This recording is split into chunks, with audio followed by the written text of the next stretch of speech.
Media tycoon Robert Maxwell had a massive row with his son and was due to meet the Bank of England on the same day his body was found floating in the Atlantic, his sons have revealed. Speaking in an exclusive interview with the Sunday Times, Kevin, Annie and Maxwell said they do not believe their father's death was a suicide despite the conspiracy theories surrounding it.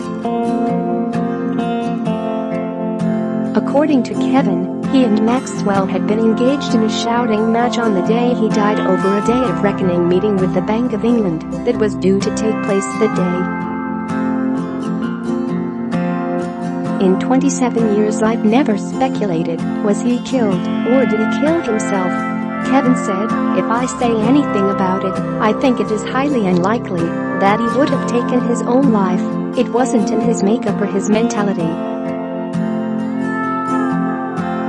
I don't think any murder conspiracy stands up, so for me, it is an unexplained accident, and I'm content to live with that. Maxwell was under pressure to explain the precarious financial position of two of his companies, Maxwell Communications Corporation, MCC, and Mirror Group Holdings, at the time of his death in November 1991.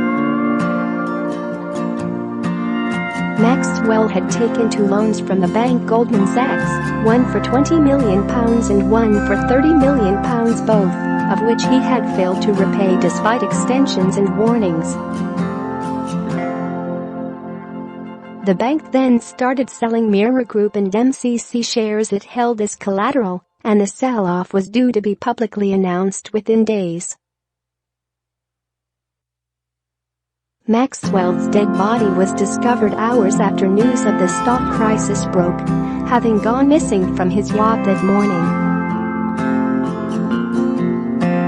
3 pathologists who examined his body failed to agree how he died, although an inquest later determined that he had suffered a heart attack and accidentally drowned after falling overboard. This article in the wake of his death it emerged that Maxwell had taken £460 million from the Mirror Group's pension fund, and both sons Kevin and Ian were arrested and charged with conspiracy to defraud the pensioners.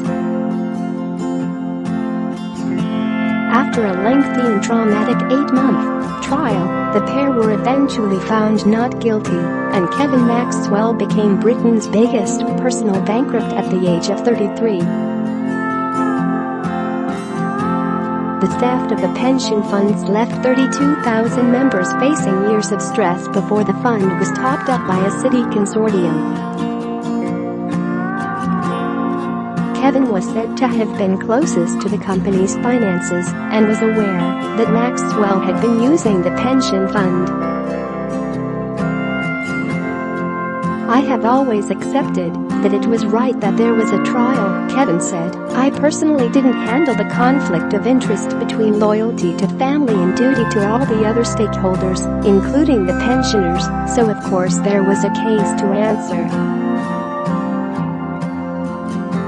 At its zenith, Robert Maxwell's media empire included the Mirror, the People and the New York Daily News as well as several other businesses.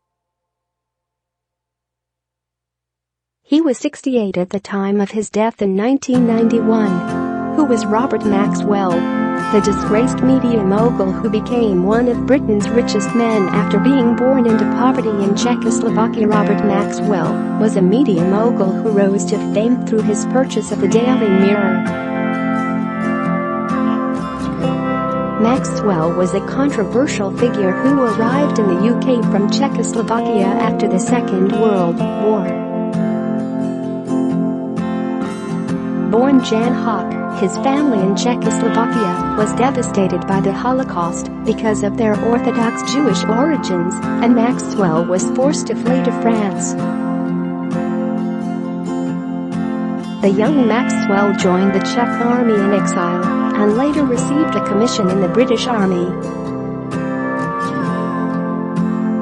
Maxwell was highly decorated for his wartime service and even received a military cross from Field Marshal Montgomery. In January 1946 he was naturalized as a British citizen and changed his name by deed poll to the anglicised Maxwell. After the war he worked to better himself in the world of business, setting up several publishing entities which brought him initial success. He built Persimmon Press into a major publishing house and acquired newspapers like the Mirror Group and the New York Daily News. By 1988 Maxwell had majority shares in hundreds of enterprises including record labels and even 2 football clubs, Oxford United and Derby County. For 6 years Maxwell served as a Labour MP for Buckingham between 1964 and 1970.